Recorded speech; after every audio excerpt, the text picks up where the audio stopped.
Okay, in this video we will be discussing 5 tips to avoid or prevent cannabis psychosis. We'll be going over 5 tips, and we'll also be going over in a way in which you can implement this in a real life situation, or just for a potential future, just if this happens in the future or you see anyone else you're with suffering from this, which is paranoia, anxiety, they think they're having a heart attack, things like this after using cannabis. So we're going to be discussing 5 healthy ways you can really help reduce the symptoms of whatever is going on and help calm you down and put you in a calm state of mind. So let's jump right on into this.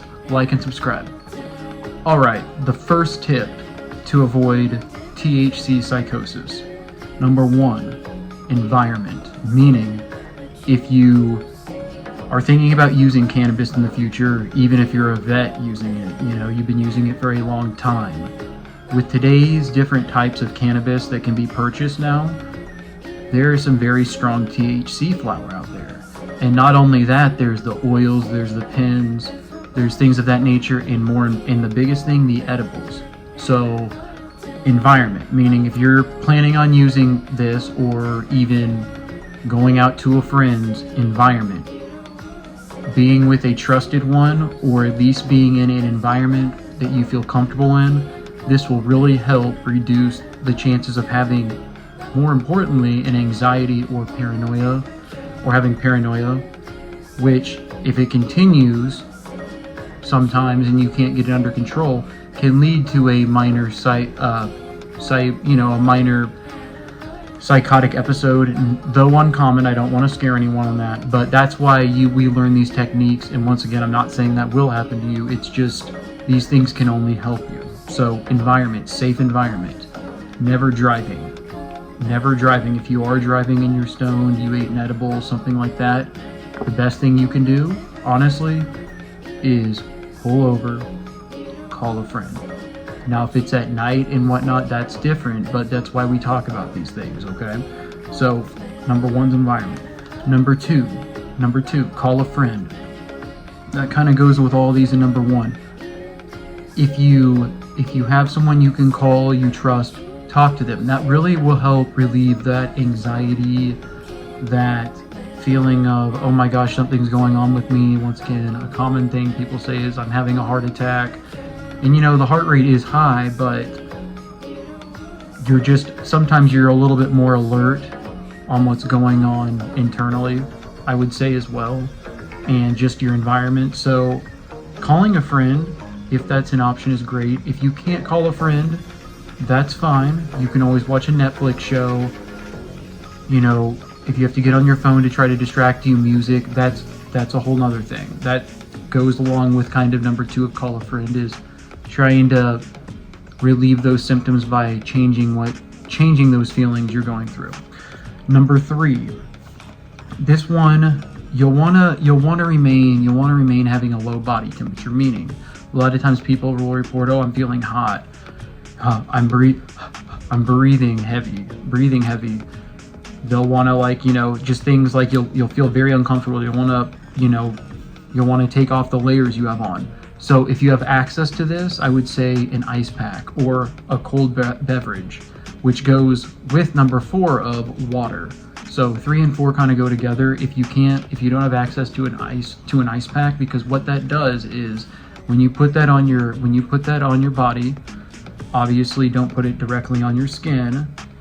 Obviously have a layer over it, but putting it on your body will automatically, if your heart feels like it is racing, will really help reduce your heart rate by sometimes even stimulating the vagus nerve, which, while you have an ice pack applied to you, doing just not grunting but bearing down, so just bearing down while you have the ice on, can really help reduce that heart rate, activating a parasympathetic response, essentially. So that's number 3 and 4.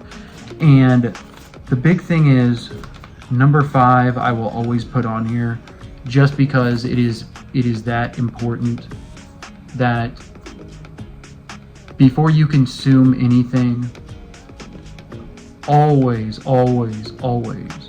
talk to a healthcare provider. I know today there are a lot of people, they have a lot more access to things such as cannabis, with it being legal now in a lot more states, and it's a lot more, I mean, just in particular being a lot more the legality of it. Right now, I will say there are, and this is once again from people who, you know, have their medical card and whatnot, and not hating on dispensaries or anything like that, nothing like that. But I will say they should be discussing this with a healthcare provider as well, because a lot of times they take other medications with it. They'll take other medications which can cause unpleasant side effects. So if you're taking, this is why I say number 5 is talk to a healthcare provider, is because when you're taking in even cannabis, you should always tell your healthcare provider who is prescribing you your other medications and psychiatrist, because there truthfully are interactions. And I understand sometimes it's uncomfortable to do, but in particular with your primary care provider, you should feel comfortable doing this, because if you tell them this and you're open with them about this up front, they can really help you in regards to providing you education in regards to, okay, you're taking, for example, you're taking a beta blocker. So let's just say metoprolol for blood pressure. What it does, it lowers your blood pressure, lowers your heart rate.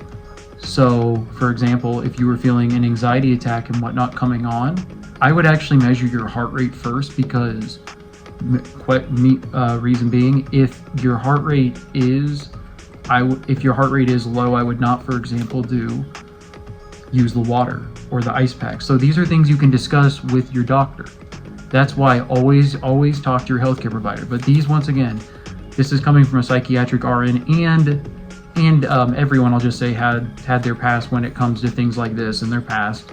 But these, I believe, are things that I've seen in the clinical setting, and just in general, just tips in general that would be very good for people if they're going through this. These are just great tips to know in general as well. So once again, like and subscribe. Check out all my other channels. This is all mental health related. And we'll have another video out soon. Check out my 365 days of running as well. I love you all. Leave a comment.